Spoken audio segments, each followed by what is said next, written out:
ഉദ്ദിഷ്ട കാര്യങ്ങൾ നടന്നു കഴിഞ്ഞ് ഭഗവാന് ഉള്ള സമർപ്പണമായിട്ടാണ് വള്ളസദ്യയുടെ ഐതിഹ്യം.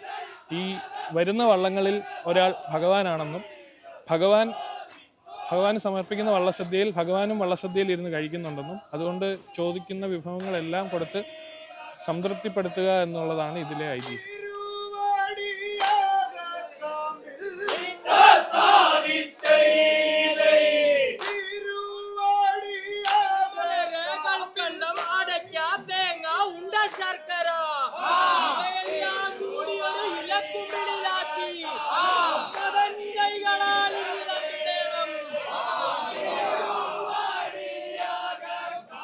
ഭട്ടതിഥി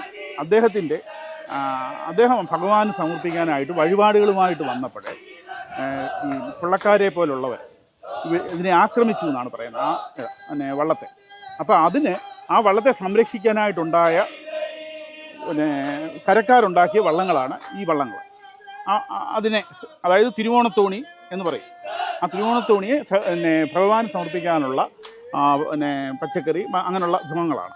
ആ വിഭവങ്ങളുമായിട്ട് വരുമ്പം ഈ പുള്ളക്കാർ ഇത് തടഞ്ഞതുകൊണ്ട് അടുത്ത പ്രാവശ്യം മുതൽ വരുമ്പോൾ അവരെ പ്രൊട്ടക്റ്റ് ചെയ്യാനായിട്ട് ഉണ്ടായതാണ് ഈ പള്ളിയോടങ്ങൾ.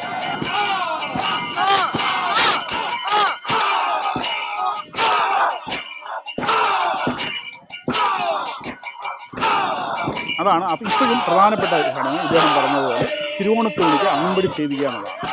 അത് തിരുവോണ ദിവസമാണ് ഇവിടെ വരുന്നത്. തിരുവോണ ദിവസം വെളുപ്പിന് തിരുവോണത്തോണി ഇവിടെ വരും. അപ്പോൾ എല്ലാ പള്ളിയോടങ്ങളും ഇവിടെ വന്ന് തിരുവോണത്തോണിയോടൊപ്പം അകമ്പടി സേവിച്ചുകൊണ്ട് പോകും. പിന്നെ പിന്നീട് ഉത്തിട്ടാതി വള്ളങ്ങൾ പ്രധാനമായിട്ടുള്ള അടുത്ത ചടങ്ങ് നടക്കുന്നത്. അതൊരു വള്ളംകളിയാണ്. മത്സരം വള്ളംകളിയായിട്ട് തന്നെ ഇപ്പം നടത്തുന്നുണ്ട്. പിന്നെ ഒരു 3 മാസത്തോളമാണ് ഈ വള്ളസദ്യ വഴിപാടുകൾ നടത്തുന്ന ഒരു ടൈം. ആറന്മുള ക്ഷേത്രത്തിലെ പ്രധാനപ്പെട്ട വഴിപാടാണ് ആറന്മുള വള്ളസദ്യ എന്ന് പറയുന്നത്. ആറന്മുള ക്ഷേത്രവുമായിട്ട് കേന്ദ്രീകരിച്ച് 55 പള്ളിയോടങ്ങളാണ് ഇപ്പോൾ ഉള്ളത്. അതിലെ ഒരു പള്ളിയോടമാണ് കോടയാട്ടുകര. അപ്പം കോടയാട്ടുകരയ്ക്ക് ഇന്നൊരു വള്ളസദ്യ വഴിപാടാണ്. ഉദ്ദിഷ്ട കാര്യത്തിനും ഉത്കൃഷ്ടതയ്ക്കും വേണ്ടിയിട്ടുള്ള ഒരു വഴിപാടാണിത്.